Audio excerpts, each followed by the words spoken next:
¿Me escuchan? Buenas noches, profesor. Sí se escucha. Ah, ya, muchas gracias. Un momentito, por favor, voy a compartir la separata que corresponde a esta semana, semana 13. Un momento, por favor. Ya, ahora sí, ¿ah? Por favor, me indican si pueden visualizar la separata.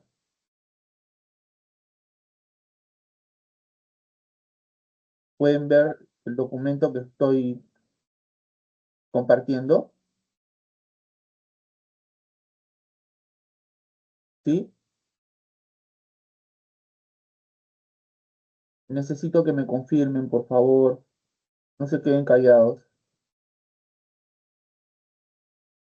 Profesor. Listo. Entonces, como pueden apreciar, el título general del tema que vamos a estudiar a continuación es Ética, primera parte, ¿ya? Ética uno, primera parte.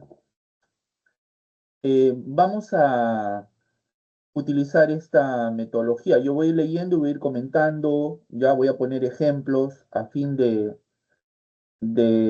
facilitar la comprensión de los temas que vamos a estudiar a continuación, ¿ya? Entonces, como vamos a empezar nuestro estudio acerca de esta disciplina filosófica llamada ética, lo que corresponde es definir la ética desde un punto de vista etimológico y desde un punto de vista más preciso, más riguroso y más actual, claro está, ¿no?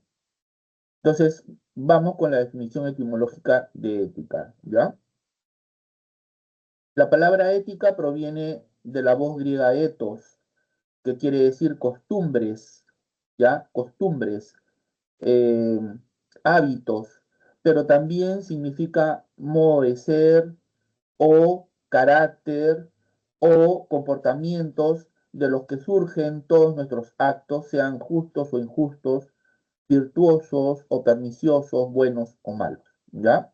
Entonces, etimológicamente, la palabra ética proviene del griego ethos, que quiere decir hábito, costumbre, ¿no? En un sentido más preciso, más actual, claro está, la ética es entendida como una disciplina filosófica que estudia la moral, o en todo caso, las acciones realizadas por los hombres a partir de la consideración de nociones como bueno y malo, justo, injusto, correcto, incorrecto.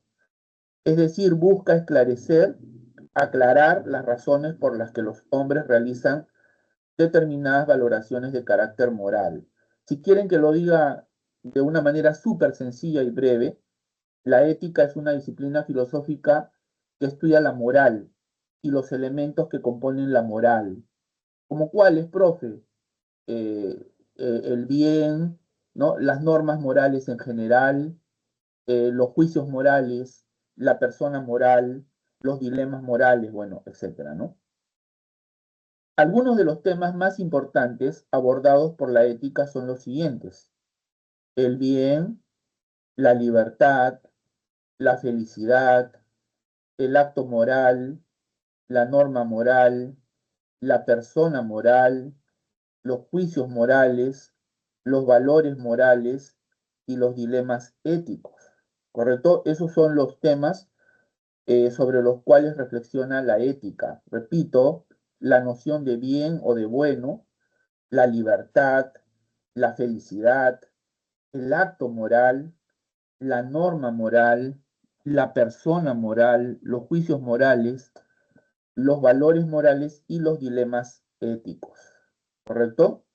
Ahora, es común que algunas personas identifiquen los términos ética y moral, ¿ya? Sin embargo, si queremos ser rigurosos, tenemos que entender que existe una diferencia entre ética y moral, ¿no? A pesar que la palabra moral, que es posterior a ética, ya ética ya sabemos que procede de ethos, ¿no? Del griego ethos. Moral procede del latín mos moris, ¿no? Del latín mos moris, que quiere decir lo mismo, costumbre, ¿no? Ética proviene de ethos, que quiere decir costumbre, hábito. Moral proviene del latín mos, en plural moris, que quiere decir lo mismo, costumbre, hábito, ¿no? O sea, si bien la etimología y la historia del empleo de ambas palabras no, no permiten hacer una diferencia categórica entre ética y moral, es posible considerar una diferencia medianamente esclarecedora. Fíjense, hasta parte de la Edad Media se identificaba ética y moral. O sea, para las personas ética y moral eran lo mismo. Sin embargo, desde esa época, o sea, desde finales de la Edad Media hasta el presente, se entiende que existe una diferencia entre ambas, ¿no? La ética hoy es entendida como una disciplina filosófica que estudia la moral. La moral es el objeto de estudio de la ética. La moral, en cambio, es un conjunto de, de, de normas que orientan el comportamiento humano. En este sentido, se puede decir que la moral es como una brújula, ¿no? Es decir, algo que orienta la conducta del hombre, ¿no? O como dice aquí, la moral sería el conjunto de acciones buenas o malas que los seres humanos realizamos por costumbre en nuestra convivencia con otros seres humanos, ¿no? También es eso, la moral, ¿no? El conjunto de acciones que los seres humanos realizamos por costumbre en nuestra convivencia con otros seres humanos. De esta manera, la moral es el objeto de estudio y la ética la teoría que se encarga del estudio de dicho objeto, ¿no? A ver, vamos a precisar algunas ideas, ¿ya? Bueno, les dije que la palabra ética, vamos a retroceder, proviene del griego ethos, que quiere decir costumbre, hábito. Aunque claro, en su sentido más antiguo, más originario, en su sentido prístino o primero, este, también quiere decir este, morada o lugar donde vivimos. Es decir, eh, el etos es como una segunda naturaleza en el hombre, ¿no? Nuestra primera naturaleza es la biológica. Nos diferenciamos porque unos somos varones, otras son mujeres, ¿no? Unos son altos, otros son bajos, unos son blancos, otros son morenitos, ¿no? Pero el etos viene a ser como una segunda naturaleza que el ser humano adquiere a través del hábito y que moldea obviamente su personalidad, ¿no? Eso quiere decir ethos, ¿no? O ética, ¿no? Mientras que moral proviene del latín mos moris, que se traduce también por costumbre, hábito, y que fue un término que los romanos utilizaron, entre ellos Cicerón, ¿no? Utilizaron el término mos moris para traducir la palabra ethos del griego al latín, ¿no? Como dije, la moral se refiere a un conjunto de normas, reglas, pero también comportamientos establecidos por una sociedad o grupo, ¿no? Es un conjunto de normas, reglas y comportamientos establecidos por una sociedad eh, o grupo, ¿no? Este, veamos algunos ejemplos para distinguir ética de moral, ¿ya? Pero tenemos que partir que la moral tiene carácter práctico, la ética tiene carácter teórico, ¿ya? La ética es teórica, la moral es práctica. Por ejemplo, un niño aprende en su hogar que no se debe mentir. Eso es lo que le enseñan los padres, ¿no? Que no se debe mentir. Cuando se enfrenta a una situación, dice la verdad porque es la norma que le han enseñado. Ahí está actuando bajo una costumbre social. O sea, se está comportando moralmente, ¿no? Está realizando una acción moralmente correcta, ¿no? Pero cuando un adulto se hace la siguiente pregunta, ¿no? ¿Por qué debemos decir la verdad? ¿No? O si vamos más allá, ¿qué es la verdad? ¿No? ¿Debemos decir la verdad siempre? ¿O hay situaciones en las que deberíamos mentir? Y si es así, ¿cuáles son esas situaciones en las que está justificado mentir? Cuando nos planteamos este tipo de preguntas, cuando estamos reflexionando, ¿no? Y como una expresión de esta reflexión formulamos estas preguntas, ahí nos elevamos al plano de la ética, ¿correcto? ¿Por qué? Porque la ética es una teoría filosófica sobre la moral, porque la ética reflexiona sobre la moral, ¿no? ¿Está claro, jóvenes? Por favor, quiero que me confirmen. ¿Está clara la diferencia entre ética y moral para seguir? ¿O les gustaría que ponga otros ejemplos para que lo tengan más claro todavía? A ver, ¿qué dice Jessica? ¿Qué dice David? ¿Qué dice Fabiana? ¿Qué dice Medalit? ¿Está claro? Por favor, necesito que me confirmen, a ver. Sí, sí está claro, profesor. Ya, ¿y qué dice Sofía? ¿Está claro? Profesor, por mi parte podría poner otro ejemplo más. Claro que sí, encantado, pero tienen que manifestarse, Sofía, ¿ya? En este sentido, te voy a agradecer y les voy a agradecer a todos tus compañeros que me confirmen y yo encantado de ponerle más ejemplos, ¿correcto? Entonces, a pedido de nuestra compañera Sofía, ya voy a poner otros ejemplos que ayuden a entender la diferencia entre ética y moral, ¿ya? Por ejemplo, cuando un abogado, ¿ya? Cuando un abogado guarda los secretos de su cliente, porque es la regla de conducta del gremio de abogados, ¿ya? Y es lo que la sociedad espera de él, ahí está en el plano de la moral, ¿no es cierto? Ahí está en el plano de la moral. Pero cuando ese mismo abogado reflexiona, cuando ese mismo abogado se pregunta, ¿qué es más importante? ¿Mi lealtad al cliente o la justicia para las víctimas de un crimen que él ha confesado? Repito, ¿qué es más importante? ¿Mi lealtad al cliente o la justicia para que las víctimas de un crimen que él ha confesado? ¿No? Aquí el abogado se está elevando al plano de la ética. ¿Por qué? Porque la ética, como les decía, es una reflexión sobre la moral. ¿Correcto? ¿Está claro? Por ejemplo, cuando alguien devuelve una billetera, porque es lo que la gente buena hace, ¿no es cierto? Eso es lo que le han enseñado, ¿no es cierto? Socialmente, o por temor a ser juzgado si se la queda, entonces está siguiendo una regla externa, ¿no es cierto? Está siguiendo una regla externa.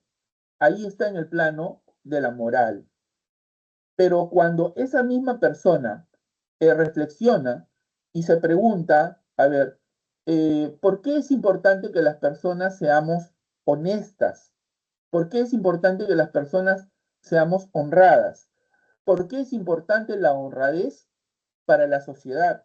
Ahí ya nos elevamos al plano de la ética, ¿correcto? Ahí estamos en el plano de la ética. Entonces, después de haber puesto estos ejemplos, le pregunto a Sofía, le pregunto a Jessica, a Medalit. ¿Ahora sí está más clara la diferencia entre ética y moral? Sí, profesor, ahora sí. Perfecto, muy bien, muchísimas gracias. Me ayuda bastante saber que ustedes quieren que les explique algo, ¿ya? Con toda confianza, por favor, estoy para servirles, ¿ya? Entonces voy a volver a compartir la separata para continuar con mi explicación, ¿no? Eh, a ver, miren, si se quiere, eh, las normas prácticas que seguimos día a día para distinguir lo bueno de lo malo es la moral, ¿correcto? Mientras que la ética es la moral pensada. ¿Por qué, profe? Porque ya dije que la ética es una reflexión sobre la moral, porque la ética estudia la moral, ¿no?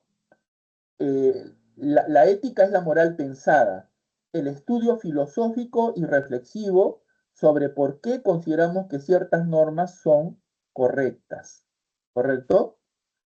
Muy bien. El filósofo existencialista Martin Heidegger propuso una reinterpretación profunda de la etimología de ética, alejándose de la definición tradicional de ética como carácter, de ética como costumbre, para situarla en el ámbito de la ontología, específicamente en el estudio del ser, ¿no? En el estudio del ser, ¿no?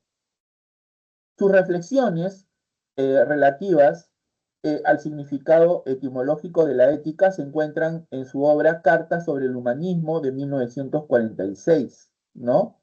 Ahí sostiene Heidegger que la palabra ethos, en su sentido más prístino, o sea, en su sentido más originario, significa morada, ¿no? Significa lugar donde se habita, significa morada del ser, ¿no? Eh, Como ya dije, Heidegger rescata el significado más antiguo de la palabra griega ethos, ¿no? La define como morada, lugar donde se habita, estancia, ¿no es cierto? Para él, la ética no consiste en un conjunto de reglas de conducta, sino en el modo en el que el ser humano habita el mundo. Esta morada es el ámbito abierto donde el hombre permanece cercano a la verdad del ser, ¿correcto? Ahí tienen, por ejemplo, una interpretación sobre la etimología de ética hecha por el gran filósofo existencialista Martin Heidegger, ¿no? En resumen, para Heidegger, la ética no es una doctrina sobre cómo debemos actuar, sino una reflexión sobre cómo debemos habitar el lenguaje y el ser, ¿no? Siendo el lenguaje la casa del ser donde el hombre reside, ¿no? Eh, Muy bien. Si nos vamos un poquito más atrás, ¿no? Para Aristóteles, la relación entre la ética y su origen etimológico es fundamental para entender cómo se adquiere la virtud. En su obra Ética a Nicómaco, dedicada a su hijo del mismo nombre, Nicómaco, realiza una distinción entre dos términos casi idénticos, ¿no? Eh, Ethos versus ethos, ¿no? Bueno, la diferencia está en la escritura de las palabras, lamentablemente no tengo forma de escribirlas, pero Aristóteles explica que la virtud ética, etiqué, recibe su nombre a través de una pequeña modificación del término para hábito o costumbre, ¿no? Eh, bueno, no voy a entrar más en estos detalles porque ya son cuestiones muy específicas. Simplemente vamos ahora a realizar una breve historia de la ética. A ver, voy a dejar de compartir para preguntarles. A ver, me gustaría que no uno, sino varios de ustedes intervengan. A ver, ¿quién es considerado el padre de la ética? ¿Qué personaje de la filosofía es considerado el fundador de la ética? ¿Lo saben? A ver, Sofía, prende tu micrófono. ¿Quién es el Sócrates, profesor. Sócrates? Muy bien, eres una trome, ¿ah? ¿Y cómo lo sabes? A ver, Sofía, cuéntame. ¿Cómo sabes que Sócrates es considerado el padre de la ética? ¿Lo habías escuchado quizá en otra institución educativa? ¿Lo has leído por tu cuenta?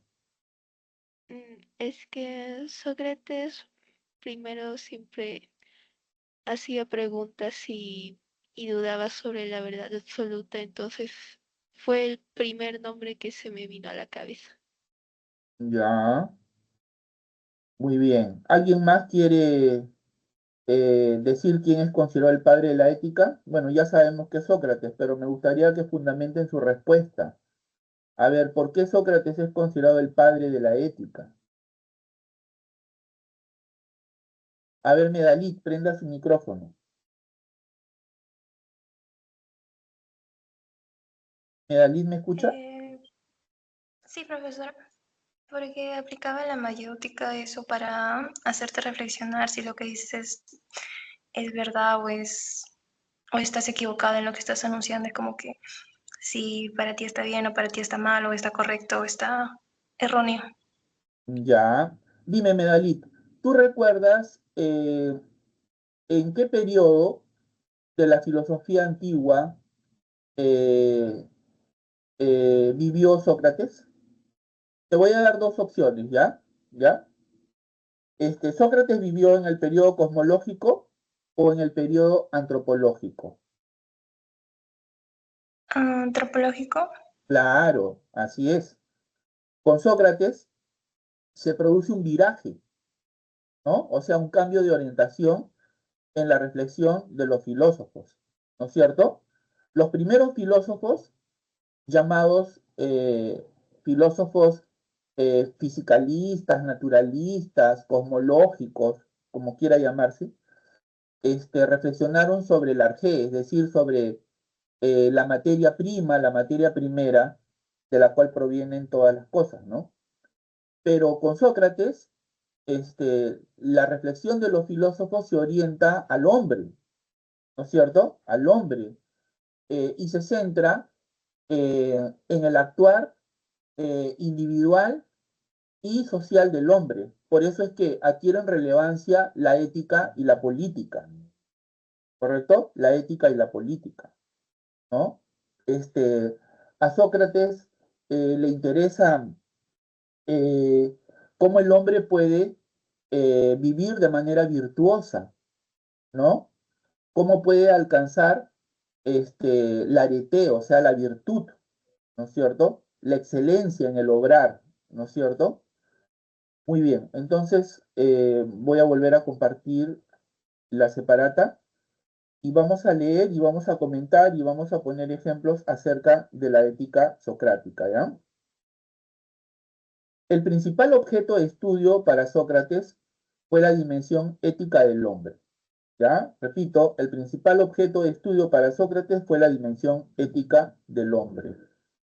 Por ello, uno de los principales temas que abordó fue el de la virtud, que en griego eh, se llama arete, ¿no? Que definió como aquello que cada uno debe saber, aquello que cada uno debe saber de acuerdo con su naturaleza racional, ¿no?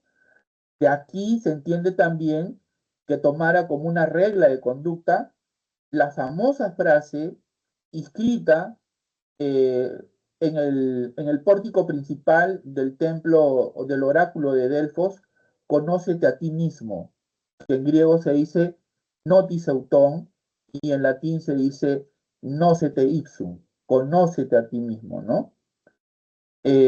Claro, porque la virtud está, eh, el conocimiento de lo bueno está dentro de nosotros, ¿no? Por eso es que debemos conocernos a nosotros mismos, ¿no es cierto?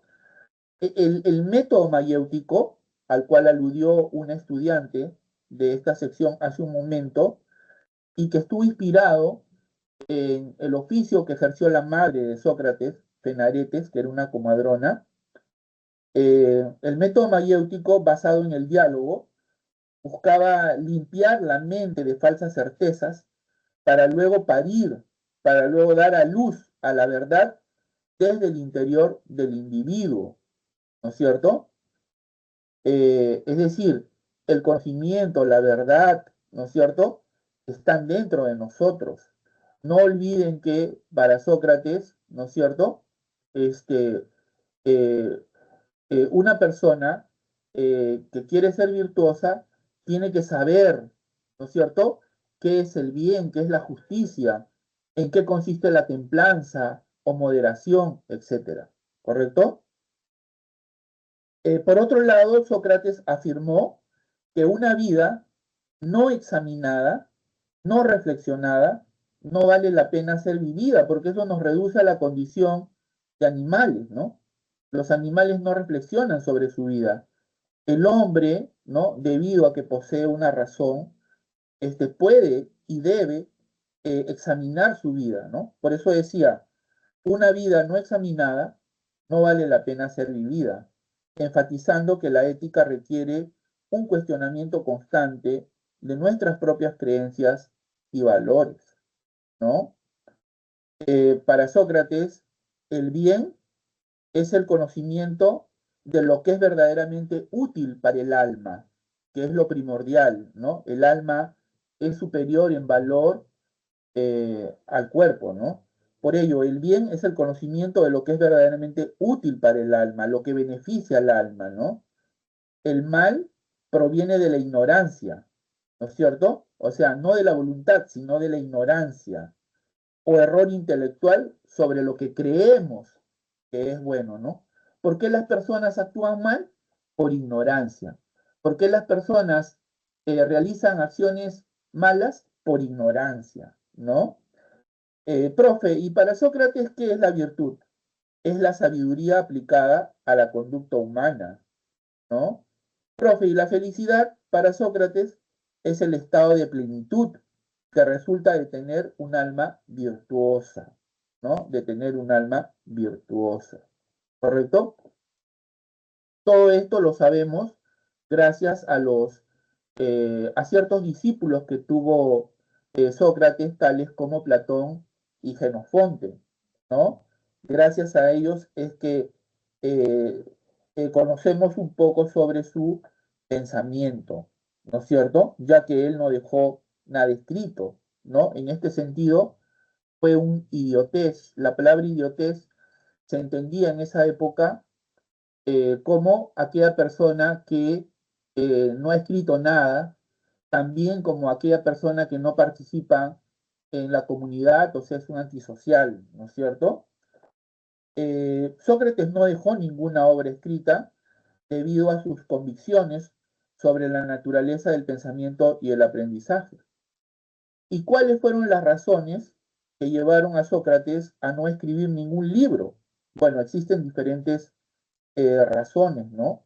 Él creía que la verdadera sabiduría no se transmitía de forma pasiva, sino que surgía a través de la interrogación, a través del diálogo, a través de la interacción personal, ¿no? Donde cada individuo debe parir, debe dar a luz sus propias ideas, ¿no?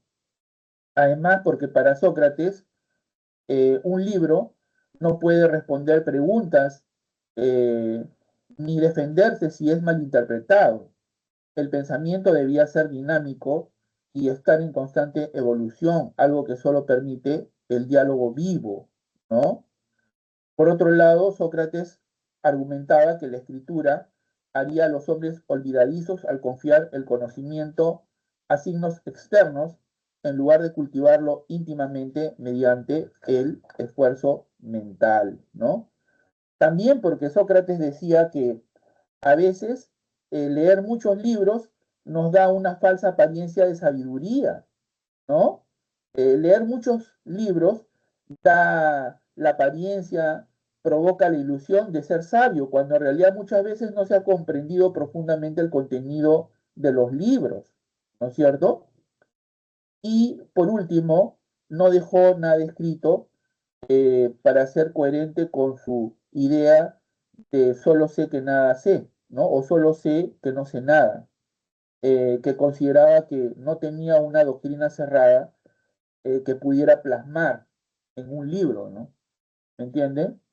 Eh, Todo lo que conocemos de su ética como parte de su filosofía llegó a nosotros a través de los escritos de sus discípulos, principalmente a través de Platón y Jenofonte, como ya dije, ¿no?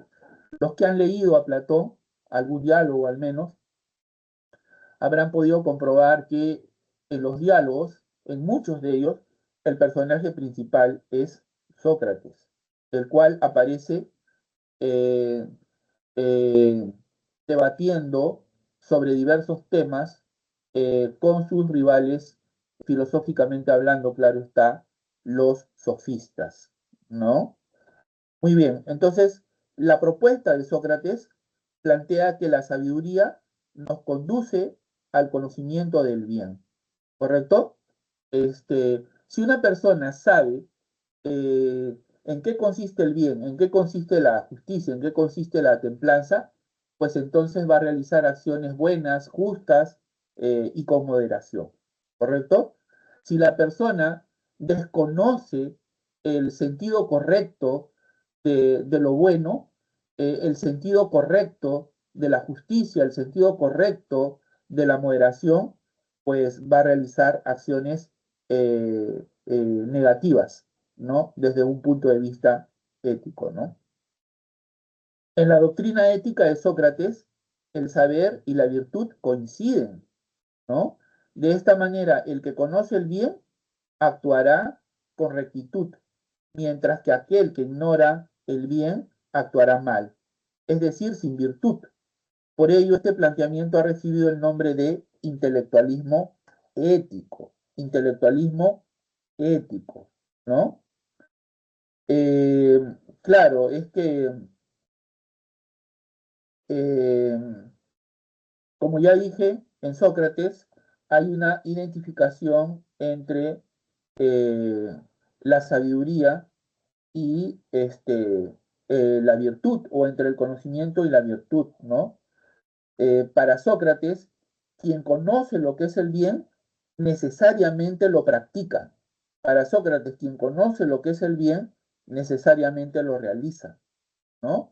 Nadie obra mal voluntariamente. El mal es siempre producto de la ignorancia. Si alguien actúa de manera incorrecta, es porque cree, erróneamente, claro está, que esa acción le traerá algún beneficio. Es un error de cálculo intelectual, no una falta de voluntad. ¿Correcto? Así están las cosas, ¿no? Por todo ello, la ética socrática es el pilar de la filosofía moral occidental, ¿no? A diferencia de los pensadores anteriores, Sócrates centró su interés en el ser humano y su conducta, señalando que la felicidad y la virtud dependen del conocimiento, ¿correcto? Eh, Muy bien, entonces eso en cuanto a la ética socrática. No sé si tienen alguna pregunta hasta aquí para pasar a Aristóteles. ¿Todo claro? Sí, ¿no es cierto? Bueno, Sí, quizá, profesor. sí, dime, yo te escucho. Se está diciendo que sí. Ah, ya, perfecto, muchas gracias. Vamos a hablar ahora sobre la ética de Aristóteles, ¿correcto? Bueno, a ver, ¿quién me dice? ¿Qué saben sobre Aristóteles? A ver, a ver, Fabiana, prenda su micrófono. ¿Qué sabe sobre Aristóteles?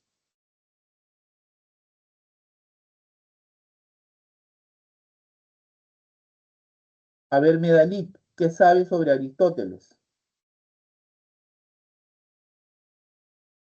Aristóteles es el fundador de varias ciencias como la matemática y también creía que no creía en el dualismo de los dos mundos, él creía que el alma se quedaba acá en la tierra y también creía en la forma.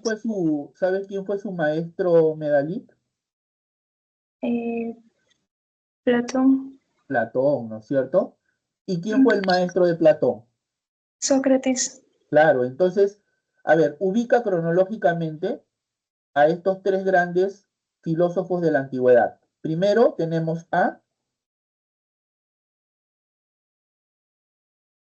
Sócrates, ¿no es Sócrates, cierto? Luego viene, Platón, y luego viene, Aristóteles. así es, ¿no es cierto? Ujú. Sócrates, Platón y Aristóteles, ¿no? Sócrates y Platón eran atenienses, ¿correcto? Eran atenienses. En cambio, Aristóteles era un meteco.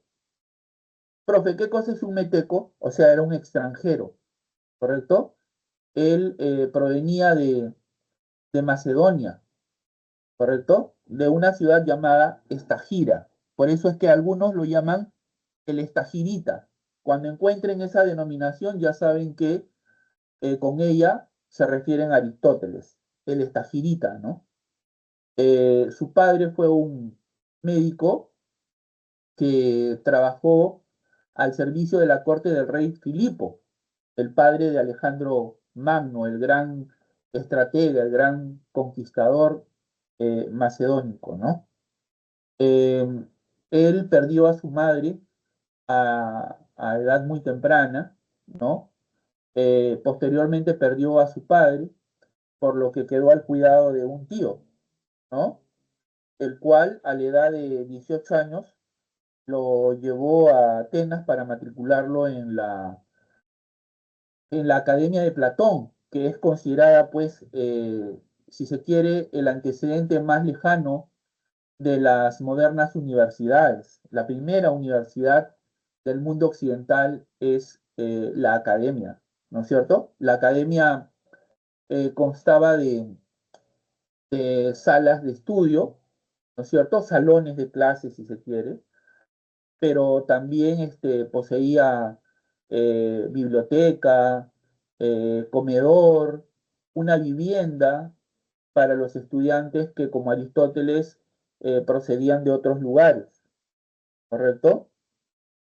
Ahí permaneció por espacio de 20 años, hasta la muerte de Platón. Eh, Platón le tenía mucho aprecio, mucha consideración, ¿no? Lo llamaba cariñosamente eh, la inteligencia de la academia, el lector lo llamaba, ¿no? Este, debido a su erudición, ¿no es cierto? Cuando murió Platón, Aristóteles quería ejercer la dirección de este centro de estudios, quería ser el director de la academia, pero Platón eh, había, eh, había dicho antes de su muerte que tal función la ejercería un sobrino de él, ¿no? Un sobrino de Platón, ¿no? Entonces, Aristóteles se retiró de la academia descorazonado, ¿no es cierto? Y al cabo de un tiempo fundó su propio centro de formación filosófica, a la cual llamó Liceo, en honor al héroe griego este, Apolo, Apolo Liceo, donde enseñó pues su doctrina filosófica, ¿no? Muy bien, entonces, dicho esto, vamos a centrarnos en la ética aristotélica, ¿correcto? Según Aristóteles, todas las cosas y las acciones persiguen un fin. Se trata, pues, de una ética teleológica. Profe, no entiendo, ¿por qué se dice que la ética de Aristóteles es una ética teleológica? Por lo mismo que, según Aristóteles, dice que todas las cosas y las acciones persiguen un fin. La palabra teleológico proviene del griego telos, que quiere decir fin, ¿no? Por ejemplo, ¿cuál es el fin, ¿no es cierto? Eh, de un cuchillo, cortar. ¿Cuál es el fin de un caballo de carrera? Correr. ¿Cuál es el fin de la medicina? Sanar, curar enfermedades, ¿no? Y así por el estilo, ¿no?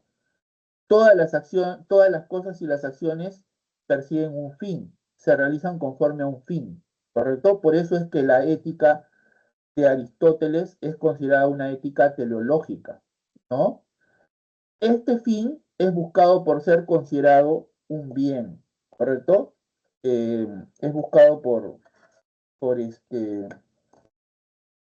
por, por buscar un bien, ¿no es cierto?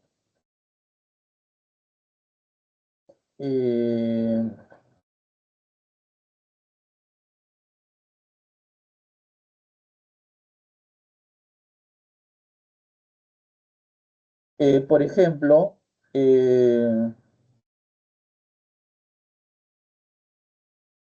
como ya dije, eh, el fin de un cuchillo es cortar, dije, ¿no es cierto? De la misma forma que el fin de la medicina es sanar enfermedades, ¿no es cierto? Y así por el estilo, ¿no? Eh, bueno, les decía, el fin supremo al que aspiran todos los seres humanos es la felicidad, que en griego se dice eudemonía, ¿no? Se dice por eso que su ética es una ética eudemonista. Eudemonista porque está centrada en la felicidad. La felicidad es el fin supremo, el mayor bien al que aspiran todos los hombres. Todos los hombres, independientemente de su sexo, independientemente de su nacionalidad, independientemente de su raza, de su posición económica, eh, de la profesión que ejercen, todos los hombres quieren ser felices, ¿no?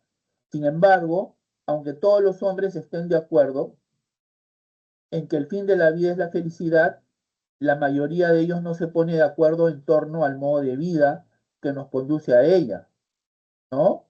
La vida placentera, la vida de prosperidad material, la vida ética y la vida contemplativa. ¿Qué quiere decir esto?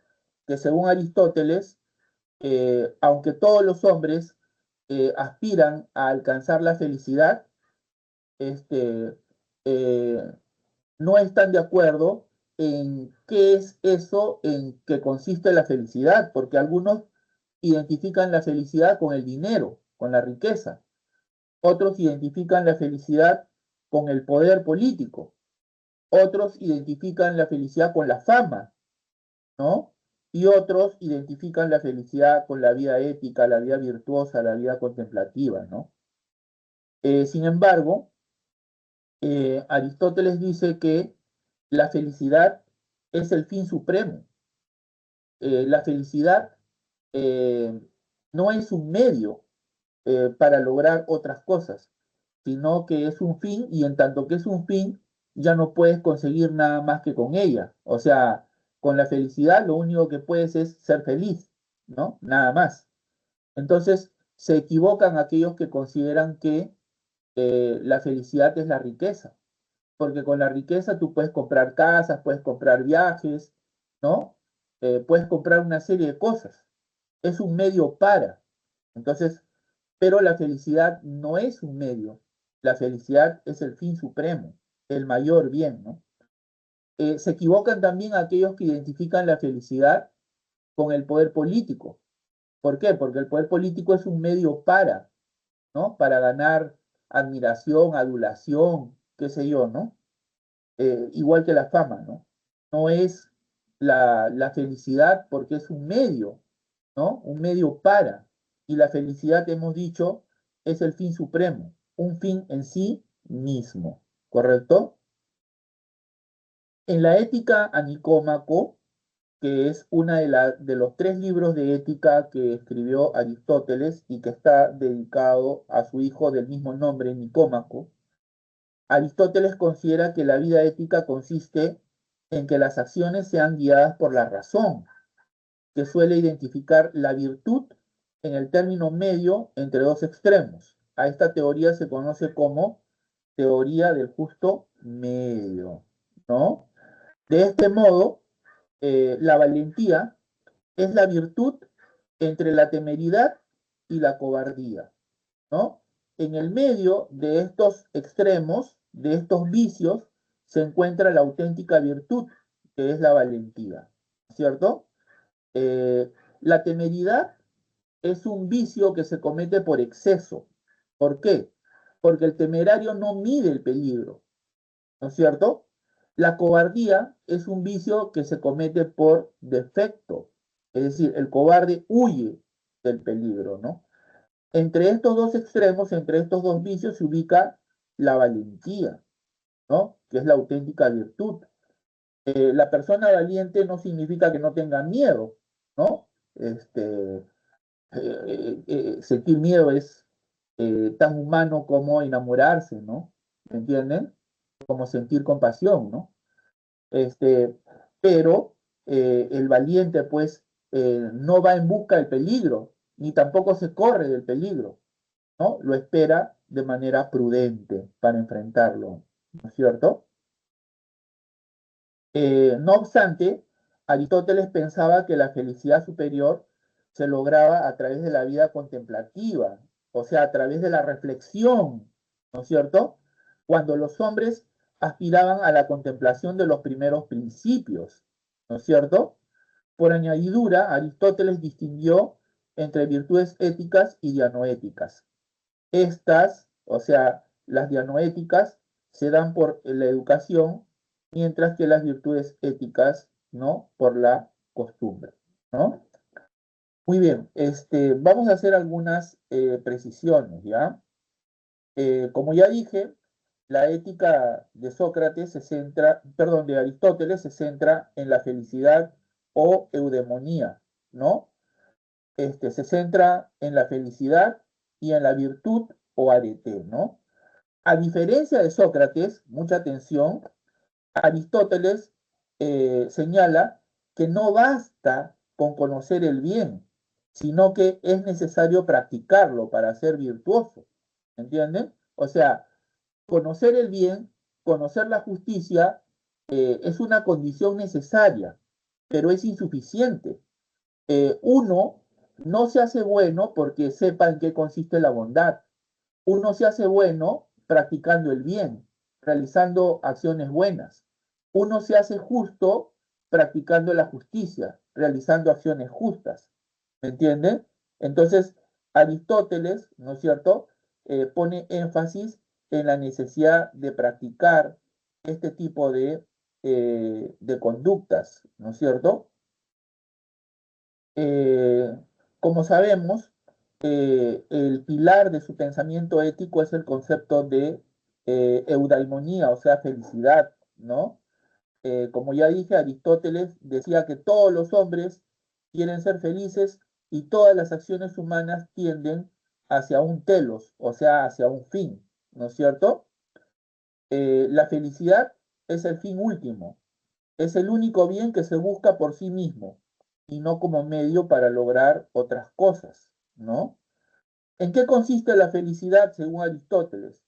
La felicidad no es el placer inmediato, ¿no?, que es propio de los animales, ni la riqueza, porque la riqueza es un medio, ni el honor, porque el honor depende de otros, ¿no? Entonces, ¿en qué consiste la felicidad para Aristóteles, profe? La felicidad, según Aristóteles, es una actividad del alma, que consiste en actuar conforme a la razón y la excelencia, ¿correcto? Conforme a la razón y a la excelencia, ¿no? Profe, ¿podría explicarme mejor? Claro, es que para Aristóteles la felicidad no es un estado pasivo, como estar alegre o sentirse tranquilo, ¿no? Ni algo que se posee, como tener plata en los bolsillos, ¿no? La felicidad es una actividad, o sea, es un hacer, ¿entienden? Tenemos que esforzarnos por ser felices. La felicidad ocurre mientras estás ejerciendo tus capacidades humanas. Es como la música. La música no existe en la partitura, sino solo cuando los músicos están tocando. De esta manera, la felicidad ocurre cuando pones el alma en cada movimiento, ¿no? ¿Entienden? Por otro lado, la felicidad es una actividad del alma conforme a la razón. Claro, las plantas eh, crecen, los animales sienten, ¿no? Pero el ser humano razona. Ahí tienen una diferencia fundamental.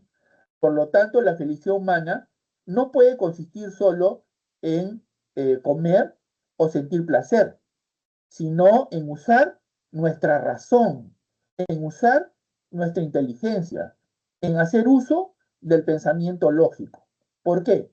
Porque una vida feliz es consecuencia de una vida bien pensada.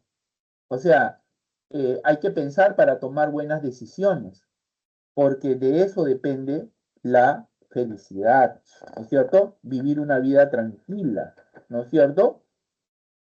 Por otro lado, como habíamos dicho, la felicidad es una actividad del alma conforme a la razón y la excelencia. La excelencia es la virtud, ¿no? Arete quiere decir virtud, quiere decir excelencia en el obrar, ¿no? Eh, Significa hacer algo de la mejor manera posible, esforzarnos por hacer lo que hacemos de manera excelente, de la mejor forma, ¿no? ¿Cuál es la excelencia de un cuchillo? Cortar bien. ¿Cuál es la excelencia de un ojo? Ver bien. ¿Y cuál es la excelencia del ser humano? Bueno, actuar de la mejor forma, tomar las mejores decisiones, ¿no? Es llevar a cabo nuestras acciones con maestría, ¿no? No basta con razonar, hay que razonar bien, no basta con actuar, hay que actuar de manera excelente, tratando de ser los mejores hijos, los mejores profesionales que pudieran existir, ¿no? Es decir, cuando Aristóteles dice que la felicidad es la actividad del alma conforme a la razón y la excelencia, lo que quiere decir es que la vida plena, ¿no? La vida feliz no es un destino al que se llega, sino la forma en que vives cada día, usando tu inteligencia para tomar las mejores decisiones posibles y llevando tus capacidades humanas a su máximo potencial o haciendo las cosas de la mejor forma que puedas hacer. Por ejemplo, si eres un médico, tú no eres un médico, no eres feliz por el sueldo o el título que posees, ¿no? Eres feliz en el momento en que estás ejerciendo la medicina con sabiduría y precisión. Repito, ¿ah? Eres feliz en el momento en que ejerces la medicina con sabiduría y precisión, ¿no es cierto? La actividad es la medicina, ¿no? En la sabiduría está la razón, ¿no? Y la excelencia está en la precisión, ¿no es cierto? En el esfuerzo que haces por hacer bien las cosas, ¿no? En ese acto de ser el mejor médico que puedes ser, se realiza tu alma y por tanto eres feliz, ¿correcto? Ahora, como dije, ¿no es cierto? Para Aristóteles, la virtud se ubica en el medio entre dos vicios, ¿no es cierto? Eh, por ejemplo, como ya dije, ¿no es cierto? Eh, la valentía es una virtud que se ubica entre la temeridad y la cobardía, ¿no es cierto? Y la cobardía, ¿no? Este, pero hay que hacer una observación importante, ¿no? Este justo medio no es aritmético, sino relativo a cada persona y situación determinado por la prudencia, ¿correcto? Determinado por la prudencia. ¿Qué quiere decir esto? Quiere decir que, eh, por ejemplo, este, la virtud no es un valor absoluto, sino el equilibrio entre dos vicios. Uno por quedarse corto, o sea, por un defecto, y otro por pasarse de la raya, o sea, por un exceso, ¿no es cierto? Eh, el justo medio debe tener en cuenta algunos factores como la situación.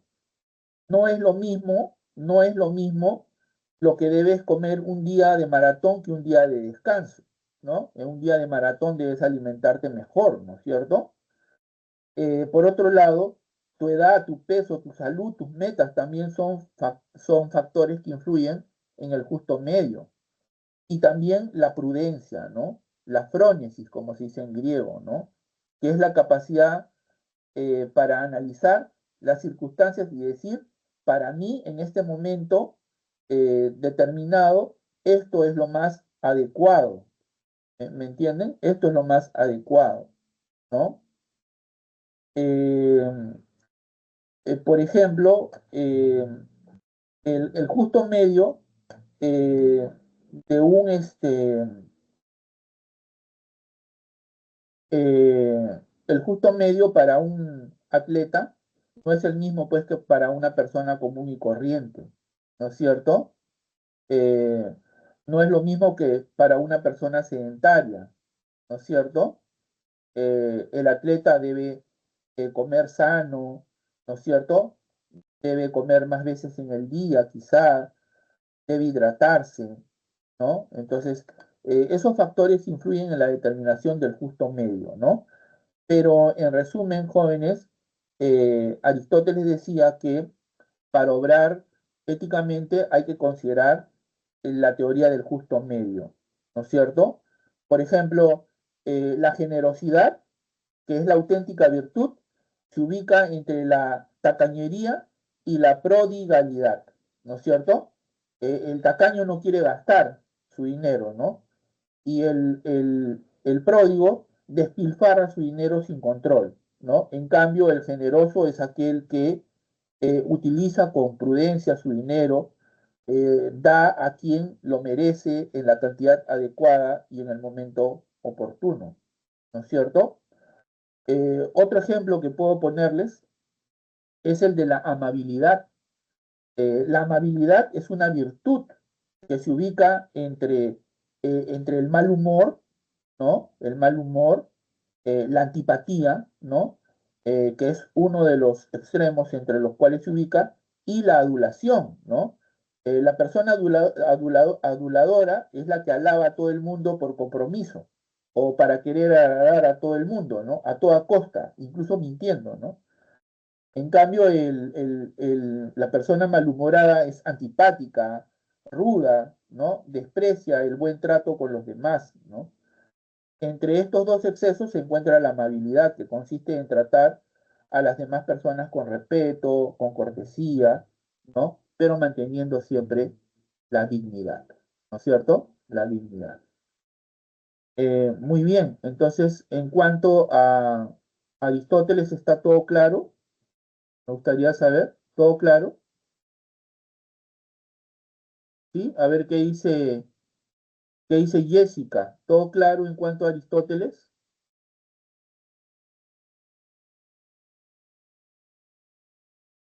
¿Qué es lo que dice Nicole? ¿Todo claro en relación a Aristóteles? Nicole Andrea. ¿Qué dice Sofía Lino? ¿Todo claro en torno a Aristóteles? Sí, profesor. Te hago una pregunta, Sofía, ¿ya? A ver, hazle honor a tu nombre. Sabes que tu nombre quiere decir sabiduría, ¿no es cierto? De hecho, eres Ajá. una jovencita muy hábil, me lo estás demostrando con tus intervenciones. A ver, ¿por qué, eh, ¿por qué decimos que la ética aristotélica es una ética eudemonista? Porque busca principalmente la felicidad. Claro, así es.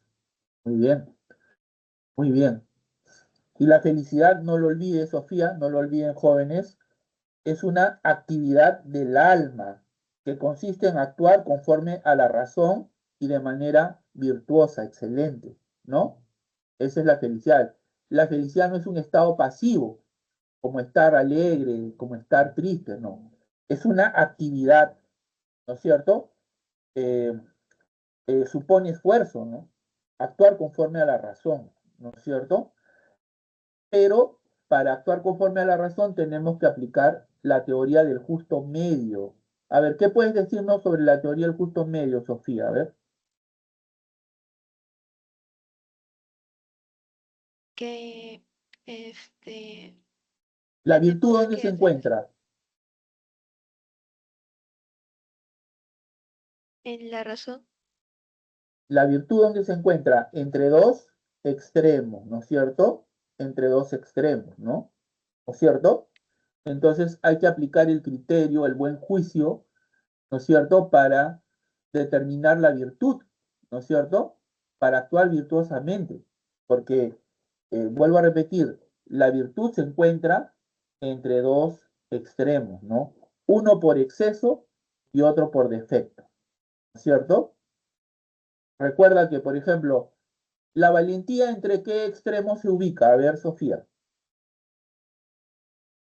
Entre La cobar la, la cobardía. y la temeridad, ¿no es cierto? Y la temeridad, ¿no es cierto? Y la temeridad. El temerario mide el peligro. Sí, pero No, no mide el peligro. El temerario no mide el peligro, ¿no? ¿No es cierto? En cambio, el cobarde huye del peligro, ¿no es cierto? Es el que huye del peligro, ¿no? Muy bien. Bueno, entonces eso en cuanto a Aristóteles, y ahora vamos a hablar acerca de la ética de Agustín de Hipona. Bueno, Agustín de Hipona es eh, uno de los padres del cristianismo. Es la figura central de la patrística, que es uno de los periodos en los que se divide la, la filosofía medieval. La filosofía medieval se divide en dos periodos, patrística y escolástica. La figura central de la patrística es San Agustín de Hipona y la figura central de la escolástica es Santo Tomás de Aquino, ¿correcto? O simplemente Agustín de Hipona, ¿no? Obispo de la ciudad de Hipona, ¿no es cierto? Eh, bueno, él es uno de los padres de la iglesia cristiana, eh, sentó las bases, ¿no es cierto?, filosóficas del cristianismo, ¿no? Su filosofía eh, tiene como una influencia fundamental a la filosofía de Platón, ¿cierto? Así como en Santo Tomás es advertible nítidamente la influencia de Aristóteles. Pues bien, Agustín de Hipona considera que el bien supremo es Dios, ¿no? ¿Por qué es el bien supremo? Porque Dios es el creador del mundo, ¿no? Dios creó el mundo de la nada, ¿no? Aquí hay una idea importante, ¿no? San Agustín es el primer filósofo que defiende esta idea de que todo cuanto existe proviene de la nada, ¿no? Es producto de una creación divina, creatio ex nihilo, que quiere decir creación a partir de la nada, ¿no? Como ustedes recordarán, para los griegos, pues esta idea de que las cosas provienen de la nada era absurda, ¿no? Para ellos todo proviene de algo, ¿no? Por eso es que los primeros filósofos griegos, los filósofos cosmológicos, naturalistas, como quieran llamarles, buscaban la materia primera, la materia prima, el, el primer principio del que provienen todas las cosas, ¿no? Recordemos que Tales decía que ese primer principio era el agua, ¿no es cierto? Eh, Heráclito decía que es el fuego, bueno, y así por el estilo, ¿no? Pero Agustín de Hipona defiende, ¿no es cierto?, eh, este punto de vista bíblico, esta idea bíblica de que Dios creó el mundo de la nada, ¿no? Y como Dios es el creador de todo cuanto existe, ¿no? En este sentido, el hombre es una criatura de Dios, ¿no? Dios es el bien supremo, el mayor bien, ¿no? Por tanto, todos los demás bienes que podamos concebir como importantes para nuestras vidas, la felicidad, la libertad, el bienestar, el placer, todos esos, todos esos bienes proceden de Dios. Esto implica también que solo alcanzaremos la felicidad si logramos hacer la voluntad de Dios, ¿no? O sea, si nos comportamos y actuamos conforme a la voluntad de Dios, ¿correcto? Eh, para Agustín, Dios ha creado al hombre con la capacidad de elegir entre el bien y el mal a partir de su libre albedrío. La palabra libre albedrío se refiere a la capacidad humana de decidir cómo vivir, de decidir cómo actuar, o seguir la palabra de Dios, seguir la voluntad de Dios o alejarse de ella. El hombre decide, ¿no? Y porque el hombre tiene libre albedrío, es responsable de sus acciones. No olvidemos que la palabra responsabilidad proviene del latín respondere, que significa responder, ¿no? O sea, el hombre posee libre albedrío y por lo tanto es responsable, o sea, debe responder por sus acciones, por sus decisiones, ¿cierto? Este último aspecto representa un don especial dado por Dios, pues supone que o sea, Dios, nos ha creado a su imagen y semejanza, ¿no? Gozamos de libertad como Dios, lo cual nos hace más dignos que los demás seres vivos. O sea, el más despreciable de los hombres, el más vil, el más ruin de los hombres, es más digno, o sea, tiene un mayor valor que, que cualquier animal, ¿no? Que cualquier animal, que el más noble de los animales, ¿no? ¿Correcto? Que el más fiel de los animales, ¿no? ¿Por qué? Porque el hombre es un ser creado a imagen y semejanza de Dios, ¿no? En su infinita bondad, Dios, cuando creó al hombre, le dio libre albedrío, o sea, le dio la capacidad para elegir cómo vivir, cómo actuar, ¿no es cierto? Para la capacidad para tomar sus propias decisiones. Entonces, el hombre decide si actuar conforme a la palabra de Dios, a la voluntad de Dios, o alejarse de ella, ¿no? Pero en todo caso, el hombre es responsable de sus acciones, ¿correcto? Muy bien, la ética de San Agustín o de Agustín de Hipona representa una síntesis entre la filosofía griega, eh, eh, especialmente una síntesis entre la filosofía de Platón y el pensamiento cristiano. O sea, Agustín sintetizó la filosofía de Platón con el cristianismo, ¿no? Para Agustín, la ética no solo es una cuestión de razón, sino de amor y de voluntad, ¿no es cierto?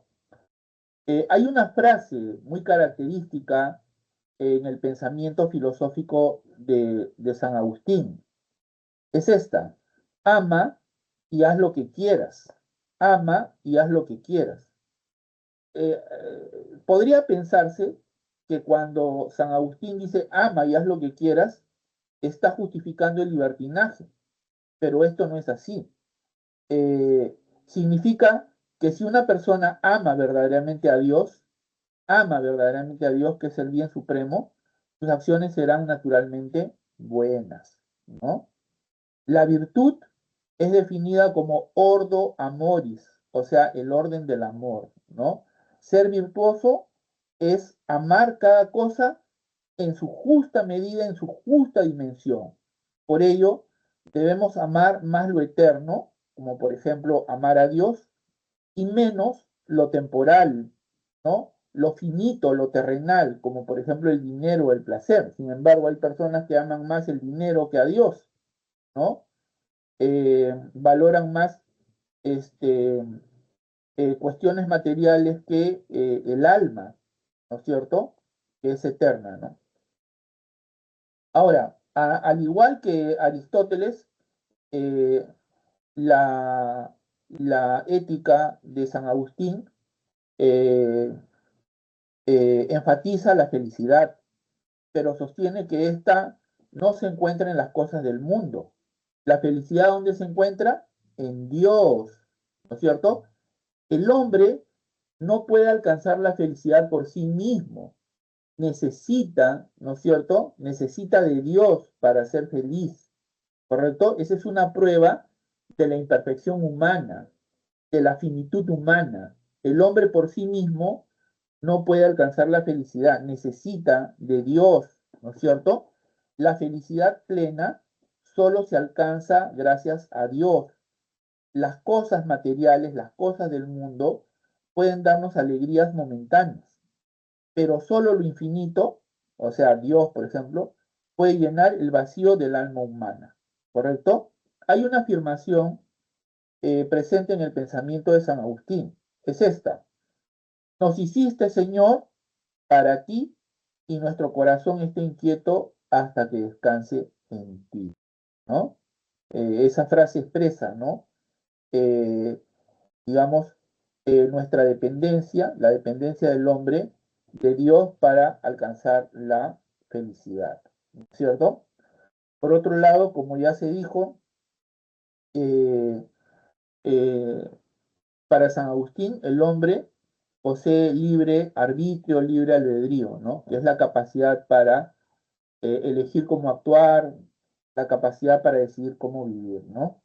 Ahora, en la época de San Agustín, el cristianismo eh, buscaba su consolidación, la hegemonía del cristianismo estaba en pugna, ¿no? El cristianismo El cristianismo surgió como una secta, ¿no?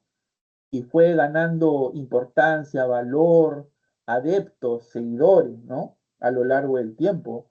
Pero en ese proceso tuvo que competir con otras religiones, con otras creencias, ¿no? Desde otras religiones, desde otras creencias, se criticaba el cristianismo. Por ejemplo, a ver, esta idea de que si Dios es el creador del mundo y en el mundo observamos que existe el mal en sentido moral, claro está, entonces Dios ha creado el mal proviene de Dios, pero para San Agustín eso era incorrecto, era ilógico, porque Dios es perfecto y el mal, siendo imperfecto, no puede provenir de él. Entonces, según San Agustín, ¿de dónde procede el mal en sentido moral? ¿No? Bueno, en principio, para San Agustín, el mal no es una cosa que Dios haya creado, no es una cosa como un árbol, no es una cosa como una montaña, no es una cosa como un río, ¿no? El mal es la ausencia del bien, así como la oscuridad es la ausencia de luz, el mal es la ausencia del bien, ¿correcto? ¿Y de dónde proviene el mal? El mal proviene del hombre, de sus decisiones, de sus elecciones. Cuando el hombre se aparta de Dios, cuando el hombre decide vivir, ¿no? Apartado de Dios, entonces realiza malas acciones, ¿correcto? Ahí es cuando surge el mal, ¿no? El mal ocurre cuando el ser humano usa su libertad para alejarse de Dios, que es lo bueno, y volverse hacia bienes inferiores, ¿no? O sea, hacia cosas del mundo o hacia sí mismo, ¿no? Lo cual constituye un acto de soberbia humana, pues, ¿no es cierto? Un acto de soberbia humana, ¿no? Ahora, a diferencia de los filósofos griegos que creían que el hombre podía ser virtuoso gracias a su esfuerzo, gracias a su razón, Agustín sostiene que tras la caída originaria, o sea, tras el pecado original, la voluntad humana ha quedado debilitada. Entonces necesitamos de la gracia de Dios, ¿no? El hombre necesita de la ayuda de Dios, de la gracia, para poder obrar bien, de manera constante. No basta con saber qué es lo bueno. Aquí critica al intelectualismo de Sócrates. Hace falta tener la fuerza para querer hacerlo. ¿Entienden? Eh, Necesitamos de la gracia de Dios para obrar bien. ¿Correcto? Eh, eh, Muy bien, entonces creo que con eso basta en torno a San Agustín. ¿Ya? ¿Hasta ahí está claro, jóvenes? ¿Todo claro? A ver, no sé si nuestro amigo David Domínguez puede responder a la siguiente pregunta. A ver, David Domínguez, ¿puedes prender tu micrófono? Profesor, ¿Cómo está, David? Gracias por contestar a mi llamado. A ver, dime, para San Agustín, ¿cuál es el mayor bien que existe? ¿Cuál es el bien supremo?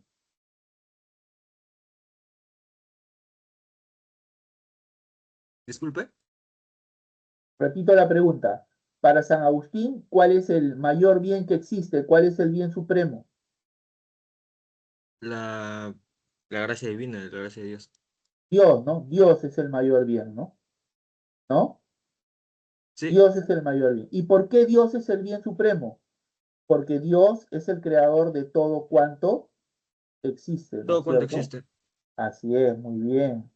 A ver, dime, David, una última pregunta, ¿ya? Dime, cuando Dios creó al hombre, le dio libre albedrío. ¿En qué consiste el libre albedrío? ¿Qué es el libre albedrío? Consiste en dejar que el hombre pueda elegir entre hacer la voluntad de Dios o hacer lo que se le pegue la gana. Entonces queda moralmente en él lo que hacer el bien o el mal. Claro, muy bien, felicitaciones, eres un trome, ¿ah?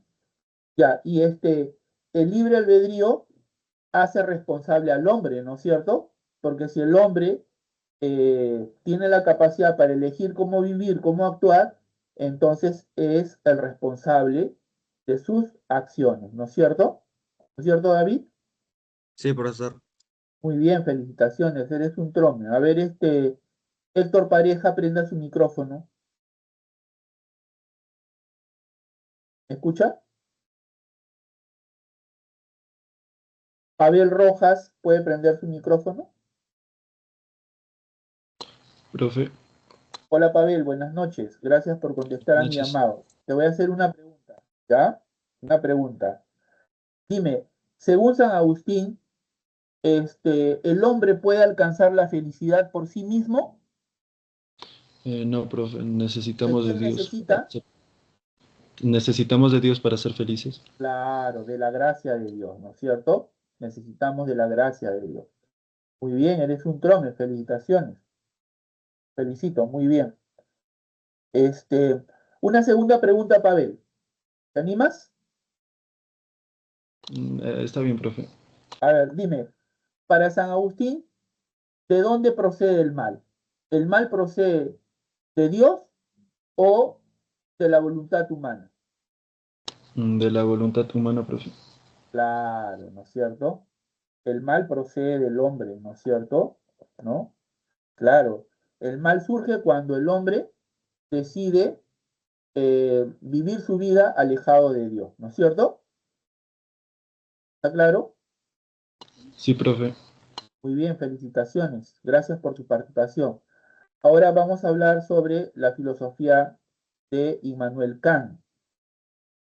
Bueno, como ya habíamos dicho, Immanuel Kant es el filósofo más importante de la Ilustración, ¿no? La Ilustración es un movimiento, ¿no es cierto?, de renovación, de cambio, propio del siglo XVIII, llamado también el siglo de las luces, ¿no? Entonces Kant es la figura más importante de la Ilustración europea, ¿no es cierto? Escribió muchas obras, ¿no? Entre ellas la crítica de la razón pura, ¿no? Eh, de carácter nociológico, es decir, donde reflexiona sobre el conocimiento, la crítica de la razón práctica, que está relacionada con la ética, y la crítica del juicio, ¿no? Que es una obra de carácter estético, ¿no? Esas son las tres críticas escritas por Kant, además de otras obras, ¿no? Importantes, ¿no? Veamos, a ver, además de haber desarrollado una audaz y original teoría del conocimiento en su crítica de la razón pura, Kant logró influir notablemente en el devenir filosófico de la ética y la moral con su crítica de la razón práctica. Cuestionó las concepciones morales que hacen énfasis en las ventajas o desventajas que podemos recibir al realizar acciones buenas o malas, justas o injustas. De esta manera, desde su perspectiva, no podemos sostener que una acción es buena porque nos hace felices o porque nos genera placer. Trata de fundamentar una moral universal, válida para todos los seres humanos. Según la ética kantiana, el bien es la buena voluntad, un acto puro y desprendido que no espera recompensa. A ver, vamos a hacer un pequeño análisis hasta ahí, ¿eh? La ética kantiana es una ética deontológica. Profe, ¿qué quiere decir eso? Deontológico viene de deontos, que quiere decir deber. Cuando decimos que la ética kantiana es una ética deontológica, lo que queremos decir es que la ética kantiana está centrada en el deber. Para Kant, obrar bien significa obrar por deber, por puro deber, no por provecho, no por beneficio, no por utilidad, ¿correcto? Obrar por provecho, obrar por beneficio, obrar buscando alguna utilidad, no es obrar éticamente, ¿correcto? En todo caso, es incorrecto, éticamente hablando, ¿no? Solo obramos éticamente, solo actuamos con corrección cuando actuamos por deber, ¿correcto? Por ejemplo, para Kant, aquellos que obran bien buscando ganarse un lugar en el cielo, no obran por deber, sino por provecho, por interés, ¿no? Eh, no le parece ética la conducta de alguien que se comporta eh, correctamente para ganarse algo, así sea un lugar en el cielo. ¿Entienden? Para Kant eso no es éticamente correcto. Solo se comporta éticamente aquella persona que obra por deber, ¿correcto? Por deber. Entonces, la ética kantiana es deontológica porque está centrada en el deber. Pero por otro lado, es una ética universal, ¿no? La ética kantiana es universal, eh, es una ética para todos los seres humanos y se fundamenta en la razón. ¿Por qué? Porque todos los seres humanos, sin excepción, son racionales, independientemente de su sexo, de su nacionalidad, de su raza, de su posición económica. Todos los seres humanos somos sujetos racionales, ¿no? Entonces, la ética kantiana es universal porque se funda en la razón, que es lo más universal que existe entre los hombres, ¿no? Pero también es una ética autónoma, autónoma, ¿correcto? Es una ética autónoma. Eh, Kant distingue las éticas autónomas de las éticas heterónomas. Profe, ¿puede explicar la diferencia? Claro que sí. Las éticas heterónomas, del griego heteros, que quiere decir diferente, distinto, ¿no? Son aquellas éticas en las que el fundamento del bien procede de algo externo, de algo diferente al hombre, ¿no? Provienen fuera del hombre, como Dios, la sociedad, ¿me entiende? En cambio, las éticas autónomas provienen del propio hombre, de la razón del hombre, ¿correcto? Autos, yo mismo, nomos, ley. O sea, las reglas, las leyes de mi actuar provienen de mí mismo. ¿De dónde? De mi razón. Por eso es una ética autónoma, ¿correcto? Yo mismo me doy mis propias leyes para actuar, ¿no? Me doy mis propias leyes para actuar, ¿no? Y esas leyes emanan de mi razón, de mi criterio, de mi entendimiento, ¿correcto? Dicha teoría moral tiene que basarse en el imperativo categórico, el cual funciona como el criterio a tener en cuenta por el ser humano al momento de decidir libremente. A eso se llama autonomía. ¿Qué acciones son correctas e incorrectas? ¿No? El imperativo categórico es la ley moral fundamental, ¿no? Que guía al acto bueno en sí, manda u obliga sin ninguna condición. Claro, a ver, vamos a aclarar esto. Imperativo categórico es la ley moral fundamental, es la ley más importante, ¿no? La ley moral más importante. ¿De dónde proviene? De la razón, proviene del propio sujeto, ¿correcto? Del propio sujeto, ¿no? Es imperativo porque es una orden, ¿correcto? Es una orden que proviene de mi razón. Profe, ¿y por qué es categórico?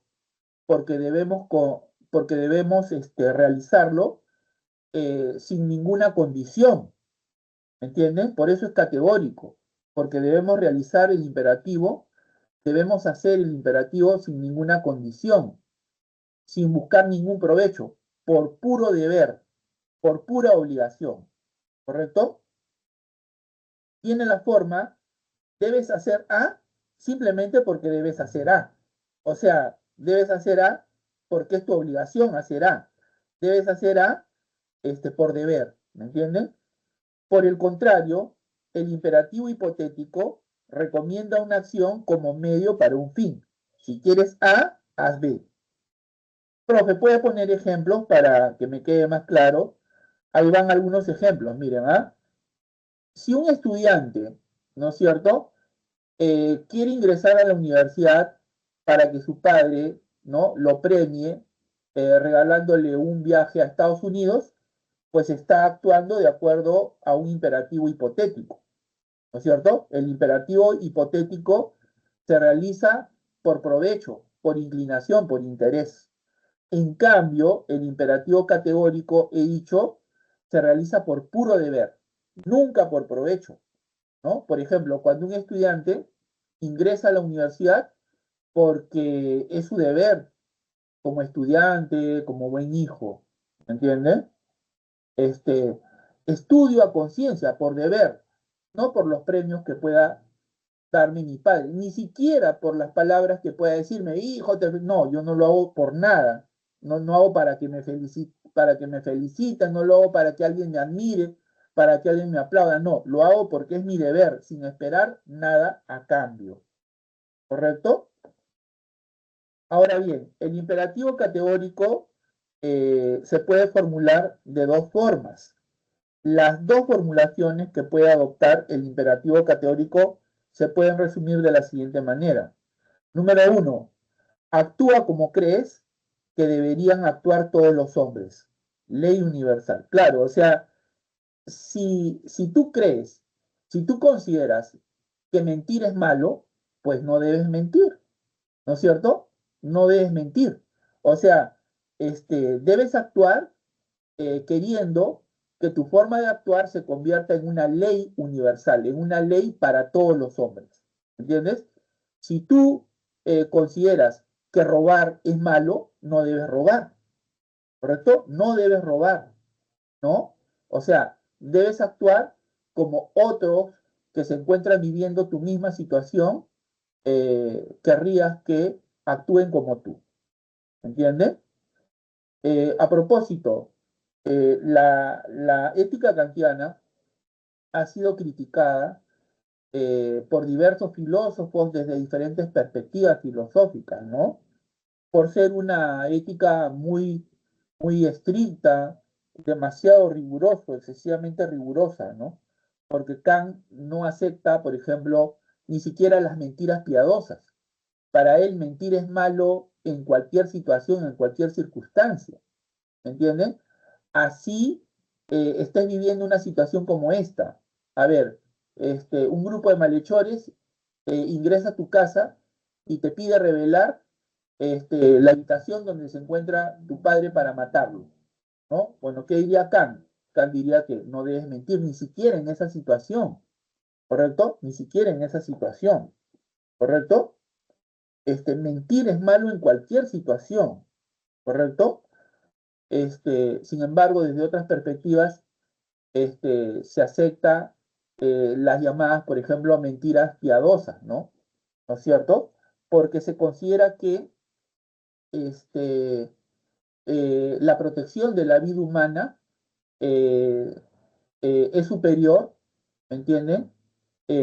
A cualquier, digamos, a una acción como decir la verdad en cualquier situación, ¿no? Es superior defender la vida humana, ¿no es cierto? La otra formulación del imperativo categórico es: no consideres a ningún hombre como un medio, sino siempre considéralo como un fin en sí mismo. ¿Ya? Este es el principio de autotelia, o sea, el hombre como fin en sí mismo, ¿no? Eh, Al hombre no hay que tratarlo como un medio, como un instrumento, sino que hay que tratarlo como un fin en sí mismo. ¿Qué significa eso? Hay que respetar su dignidad humana, hay que respetar su valor.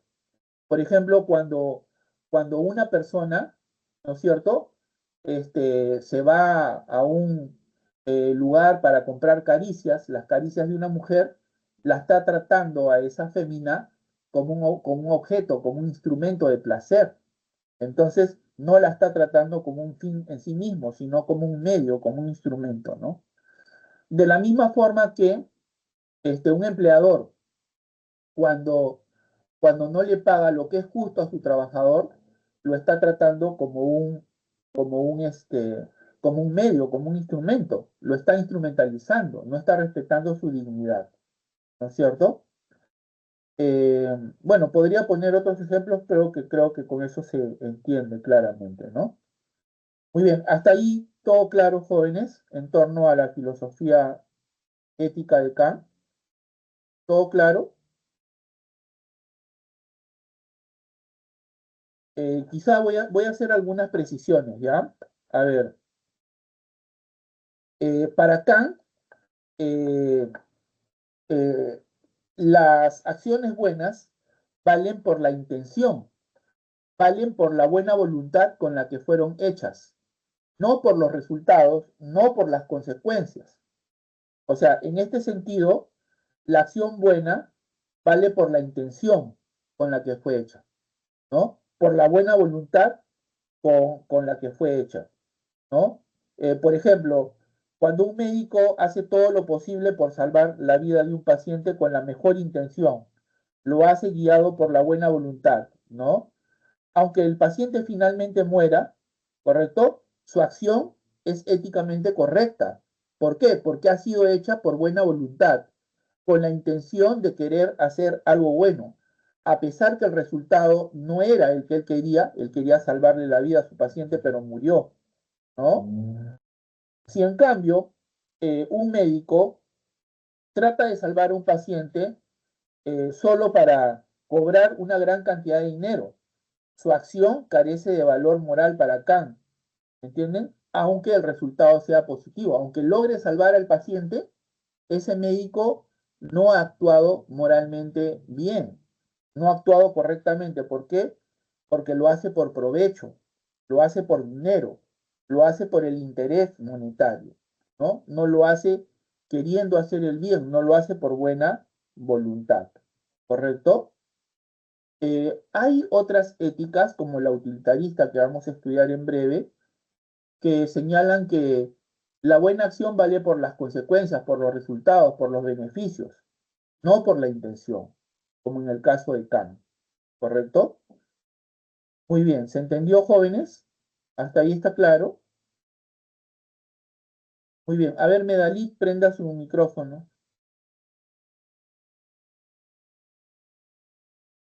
Sí, profesor. A ver, Medalit, ¿por qué se dice que la ética kantiana es deontológica? Es por el deber, se ciñen por el deber nada más. Claro, porque se centra en el deber, ¿no? Para Kant, debemos actuar guiados por el deber, no por el provecho, ¿no es cierto? Nunca por el beneficio, ¿cierto, Medalit? Sí, profesor. Muy bien, felicitaciones, eres una trome. A ver, Sofía Lino, prenda su micrófono. Sí, profesor. A ver, Sofía, te voy a hacer una pregunta interesante, ¿ah? Para Kant, ¿qué es lo que hace que una acción sea buena, moralmente hablando? Que sea como una intención de nosotros sin buscar Claro, un así beneficio a es. cambio. La intención, ¿no? La intención con la que fue hecha, ¿no? Muy bien, eres una trome, ¿ah? Sofía, prende tu micrófono. Para Kant, lo que hace que una acción sea buena es la intención, como tú has dicho. O sea, la buena Voluntad. voluntad. Claro, la buena voluntad. Profe, ¿qué es la buena voluntad? O sea, es hacer una acción queriendo hacer el bien. Eso es la buena voluntad. Hacer una acción queriendo hacer el bien. ¿Está claro, Sofía? Sí, profesor. Muy bien, felicitaciones. A ver, ¿quién quiere responder? A ver, Pavel, prenda su micrófono. Pavel también había respondido muy bien hace un momento. A ver, Pavel, prende tu micrófono, por favor. Profesor, A ver, Pavel, en la ética kantiana, ¿cuál es la ley moral más importante? ¿Cuál es la ley moral fundamental? ¿Recuerdas? Es el impe.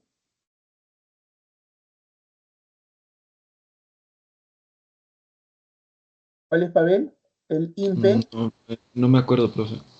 El imperativo categórico, ¿no? El imperativo categórico.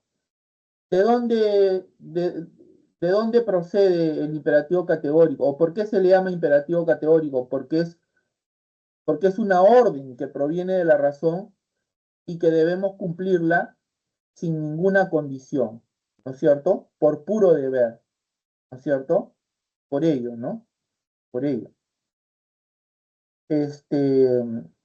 Ahora, ¿cuáles son las dos formulaciones que adopta el imperativo categórico?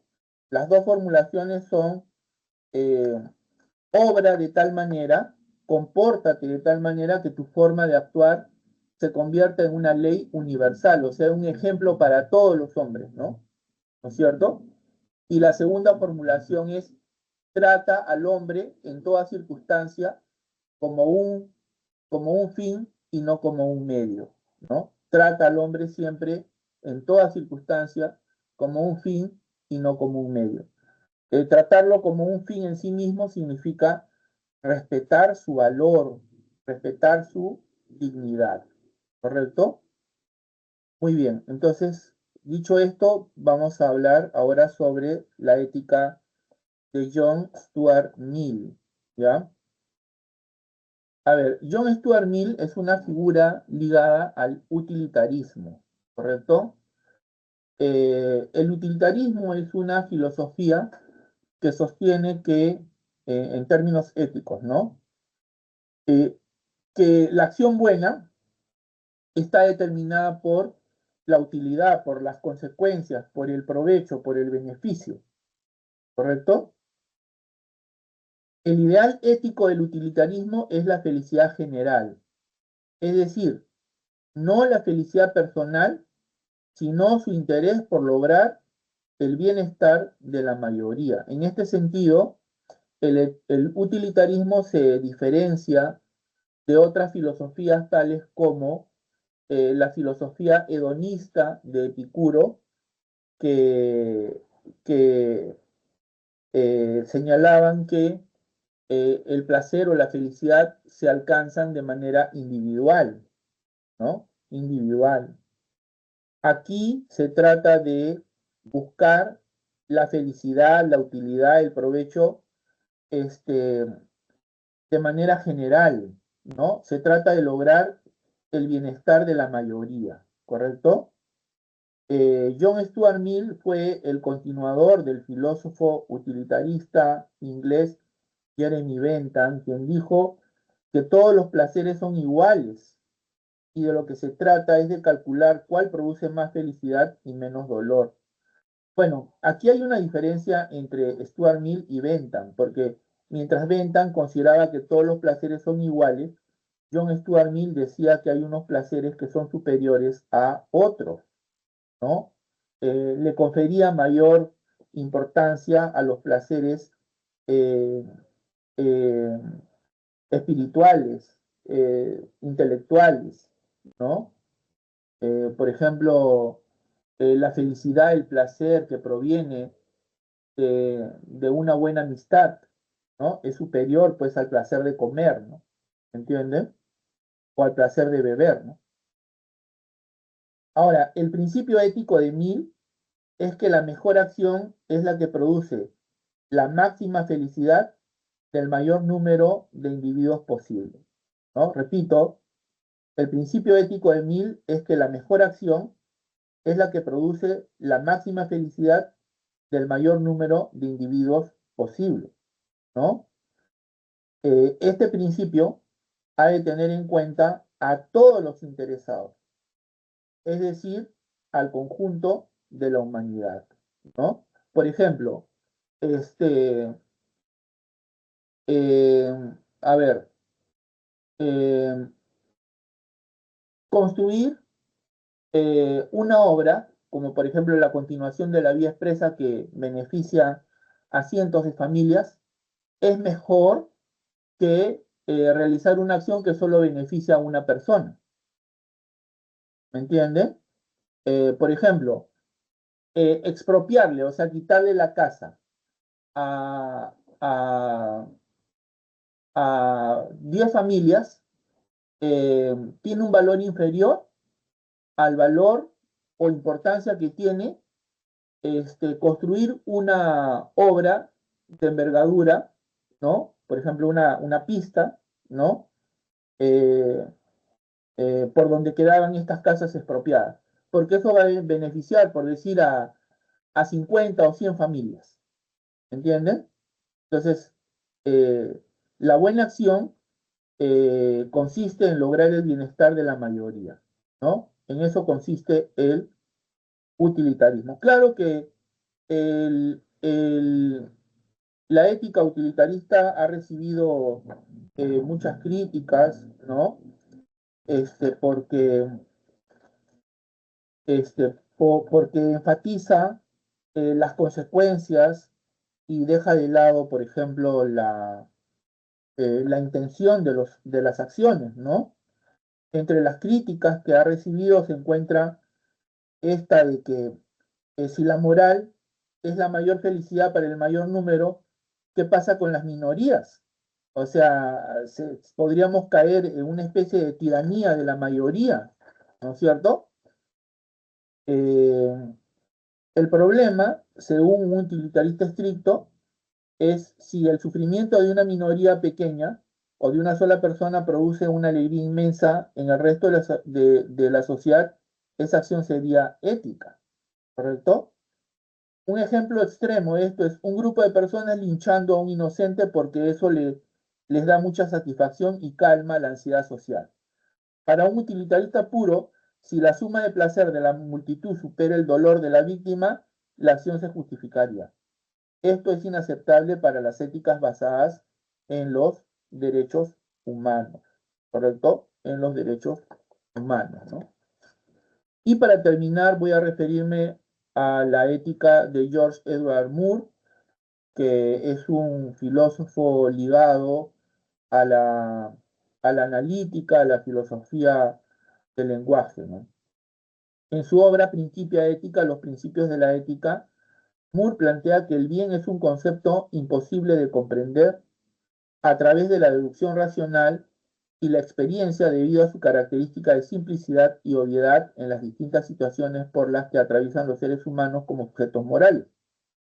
Por ello, solo podemos tener un acercamiento al bien a través de una intuición moral. A ver, analicemos. Moore dice que el concepto de bien no se puede definir, ¿ya? No se puede definir. Se puede conocer, sí, mediante un conocimiento especial que él llama intuición moral, ¿no? O sea, no podemos conocerlo racionalmente, ¿no? Solo lo intuimos, ¿no? Por ejemplo,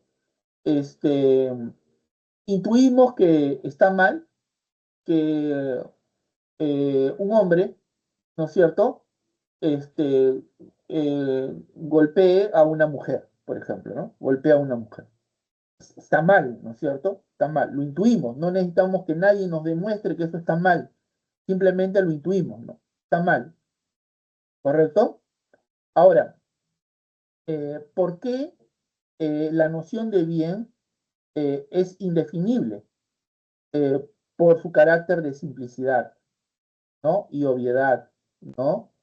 Es obvio que cuando alguien, ¿no es cierto?, maltrata, pega salvajemente a un perro, por ejemplo, está actuando mal, lo intuimos, no necesitamos que nadie nos lo demuestre racionalmente, ¿no? Está mal, ¿no? Lo intuimos, es obvio que es así, ¿no? Pero no se puede definir porque no es algo que se pueda separar en sus partes, ¿no? Por ejemplo, si yo quiero definir el concepto hombre, bueno, puedo separar, ¿no? A ver, el hombre posee cabeza, extremidades, ¿no? Posee razón. Entonces yo puedo hacer divisiones, ¿no? En base a las cuales o con base en las cuales puedo formular una definición de hombre, ¿no es cierto? O por ejemplo, oro, ¿no? Amarillo, dureza, brillo, bueno, ¿no? Son características que se... Entonces, a partir de ahí puedo brindar una definición, pero lo bueno no se puede definir en tanto y en cuanto es un elemento simple, una noción simple. No se puede definir porque no tiene partes. Por otro lado, Moore dice que casi todos los filósofos anteriores, como John Stuart Mill, o si retrocedemos en el tiempo, Aristóteles, cometieron el error de intentar definir la noción de bueno a partir de características o propiedades naturales. Decir que bueno es lo que produce placer, como afirma el utilitarismo, o bueno es lo que es natural, ¿no? Es un error, cree Moore, ¿no? Está cometiendo una falacia naturalista. La falacia naturalista consiste en identificar el concepto de bien con una característica natural, ¿no? El placer es placer y el bien es el bien, ¿no? Son cosas diferentes, dice Moore, ¿no? Cuando preguntas, ¿es bueno el placer? Estarías preguntando, ¿es bueno el bien? Lo cual es una redundancia, un sinsentido, ¿no? El bien es una propiedad simple e indefinible, igual que el color amarillo, ¿no? Puedes mostrar algo amarillo, pero no puedes explicar que es amarillo a alguien que no lo ve. Así de categórico es Moore, ¿no? Bueno, jóvenes, no quiero quitarles más tiempo, les voy a dar las claves. La clave de la pregunta que está ubicada después de la lectura complementaria es la alternativa A de avión. Y en cuanto a los ejercicios de clase de la semana, 1C de casa, 2B de barco, 3B de barco, 4D de dado, 5A de avión, 6B de barco, 7C de casa y 8B de barco.